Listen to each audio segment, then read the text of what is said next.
Now, the charge to the class, the being speaker.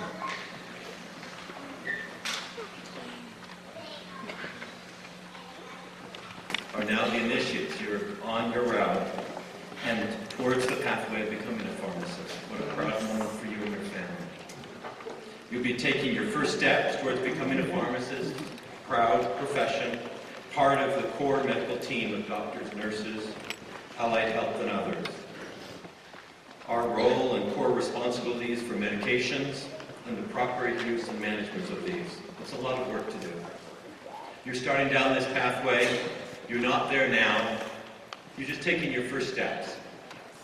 This ceremony symbolizes the start of that journey. It's serious and important. It's not about celebrating your getting into pharmacy school or how high your GPA or PCAT scores were. It's not about any of the past hard work that you did and your struggles to get here.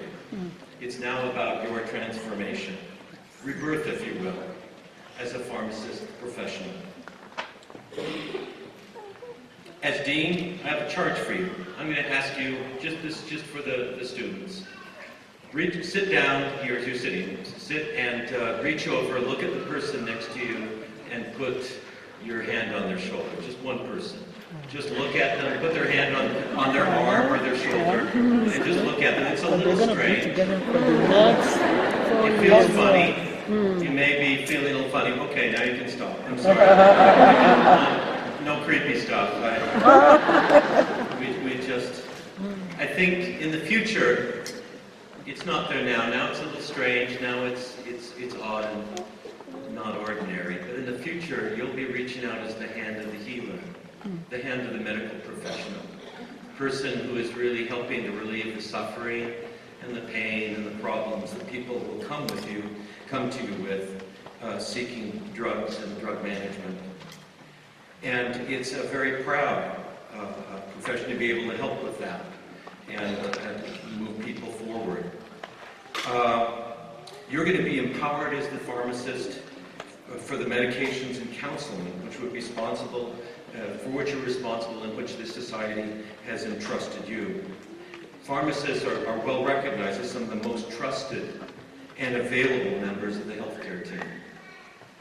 It's a core responsibility, and I ask you to remember the core components of the pharmacy pledge that we talked about the other day in boot camp. This was knowledge, drug knowledge, basically your expertise in the area. Always, and always important, you're caring about who you're talking about. You're not going to see people in their best lights. They're in pain sometimes, they're suffering, they're concerned, they're upset. You're going to see people coming into your pharmacies or in clinics, and it's not always the greatest that you're seeing them, but you care about them and you help. And equally important is your integrity. They're going to be sharing information with you, their health information, issues about their families. Your core integrity is very, very important, the trust which people put in you. You cannot share this information. You have to behave at a higher level, really, than everyone else in the society. It's a very important. The integrity of the pharmacist is extremely important. Other areas then is trust, caring, like I said, and the impact of this. Always growing as a pharmacist and as an educator and as a person involved in helping people in the society. It's surprising. We take biology in high school, we take chemistry, various sciences. We learn very little about drugs which is so important to us, and it's probably something that we need to fix in the future. This ceremony serves to emphasize to all of us, you, the trainees, we, parts of the school, the mentors, and everyone in attendance in the community and for your families, the critical path you're starting down and the impact eventually you'll have on the society. Your job has impact. Let me tell you, I told this story once a while back. Back in 1964, August of 1964, I was a little boy. My parents had come back from an international trip to Europe, and we were sitting, if I remember correctly, watching, it was either Zorro or Whirlybird. sitting there on the TV, and my mom wasn't feeling so well. She was on the couch, and all of a sudden, she just goes down. She loses conscious. Apparently, she threw a pulmonary embolism. And so you're sitting there watching TV. My brother was dressed up. He's about to go to Scouts. And my father was outside mowing the lawn. Well, Mom stops breathing, and it was lost consciousness. So finally, I think it was I that went out. I'm 7 years old. Got Dad, stop mowing the lawn. Something wrong with Mom. Fortunately, we live next door to a hospital. He carries her into the hospital. She's in there. I guess it's very, very bad. My sister comes back, says she may die. Well, being not such a bright little kid, I decide, because I played baseball with the interns, I could go in. I go in the front door of the hospital. They boot me out because I'm too young. I go in the emergency door because I don't take no for an answer. And thinking, well, no one's going to recognize that I'm just a little kid. I'm not supposed to be here. Well, obviously, I stood out like a terrible thumb. They didn't grab me by the short of my hair and throw me out the window. Somebody came over, I think it was the doctor, I'm not so sure, just put their hand on me and said, it's going to be okay. I was pretty close to where my mom was. We're doing the best we can to help her. It really meant a lot to me. Don't forget events like that in your life. When you're counseling in the clinics, when you're working in pharmacy giving advice, I never forget the advice a pharmacist gave me when they told me my daughter had asthma. And you go to get the medication as a father for your daughter. And they said, well, do you want to get counseling? I go, yeah, I love counseling. Please give me counseling. And you never forget moments like that. You impact lives. You change lives. That's a tremendous power. I pulled out the other day the text. They said, Lee warned you. P2 is kind of tough. We start throwing a lot of drugs at you. And I have one textbook we use, Goodman-Gilman. I've got the first edition of Goodman-Gilman, 1941. If you ever want to stop by my office, it's a little scary. You open that up, and you go, oh my God, where are all the drugs? Most of them aren't there. All these things that we have, penicillin's not there. Most all the antibiotics, most all the central nervous system drugs, things for depression, psychiatry, epilepsy, most of the hormones aren't there. Insulin, thyroid, cancer, degenerative disease, autoimmune. I mean, all this stuff that you will learn, and it's a little bit of a rough ride for a couple of years as you absorb all this knowledge about these drugs. Each one of these is a blessing. And they do have rough edges to them. Occasionally we take them and we get adverse reactions. You'll learn about those too. It's a lot to learn. How do we manage these drugs? How do we counsel? People like Quentin, don't always take their medications correctly. The doctor sent me the email the other day, Quentin, are you taking your medication? I go, Doc, I'm trying. Are you taking the right drug? Is it working? 15th leading cause of death in America, the right drug at the right dose. It's not trivial, guys. Even if the doc and the pharmacy gets you the right drug, sometimes there are adverse things to go on.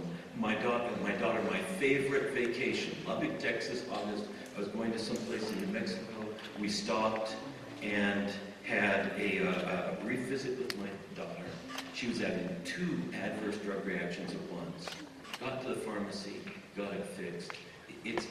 After that, we were stuck in Lubbock, and we went to a Willie Nelson concert. My favorite vacation.